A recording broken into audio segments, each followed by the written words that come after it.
ওরা কিন্তু সব বস্তির ছেলে পেলে, সবগুলো অশিক্ষিত, ওদের সাথে তুই ঝামেলা করবি না। শায়লা সাথীর বিস্ফোরক মন্তব্য।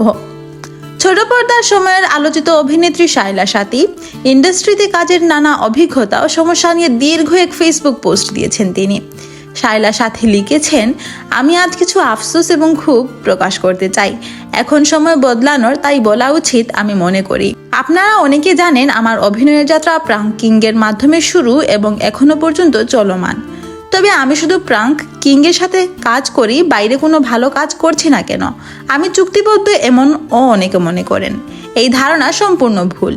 প্রাঙ্ক কিং আমাকে কাজের স্বাধীনতা দিয়েছে আরও 3 বছর আগে। আমি সবার সঙ্গে কাজ করতে চাই, তবুও আমি কেন করতে পারছি না? উত্তর একটাই, আমি নিজেকে পণ্য বানিয়ে কোনো দিনই কাজ করি না, করবও না। তিনি আরও লিখেন, আমি এই 2-3 বছর ধরে চেষ্টা করে যাচ্ছি শুধু বাইরের সুন্দর গল্প নিয়ে ভালো আর্টিস্টদের সঙ্গে কাজ করতে পারি কিনা, পারিনি। যতটুকু সম্মানের সঙ্গে করতে পেরেছি আপনারা দেখেছেন আমি করেছি। আমার কো আর্টিস্ট এবং ডিরেক্টর সবাই আমাকে সম্মান দিয়েছে, স্নেহ করেছে। আমাকে বড় বড় কাজ করতে যেয়ে যেসব বাধা ফেস করতে হয়েছে সেগুলো নিয়ে কথা বলতে চাই। আমি সবাইকে জানাতে চাই, যতদিন মিডিয়াতে কাজ করব যোগ্যতা দিয়ে, সম্মান দিয়ে, নিজের শিল্পী নামটার সম্মান রেখে করব। এতে বড় নাম করা শিল্পী হতে না পারলে আমার অভিনয় ছেড়ে নতুন স্বপ্ন দেখতে সমস্যা নেই। শায়লা সাথীর ভাষ্য, আমি থিয়েটারের শিক্ষার্থী। আমার করা অভিনয় প্রস্তুতি কোর্সের মধ্যে প্রতিটা সেমিস্টারে 5টা করে কোর্স করেছি। আমি যতটুকুই শিখে এসেছি অভিনয়ের বাইরে, এখনো পড়াশোনা শেষ করা বাকি। এই থিয়েটারে পড়ার ইচ্ছাটাই অভিনেত্রী হবার স্বপ্ন থেকে। এখন বড় শিল্পী হতে পারিনি, 4 বছরেও আমার ব্যর্থতা। আমার কোনো প্রডিউসার, বয়ফ্রেন্ড বা লবিং নেই।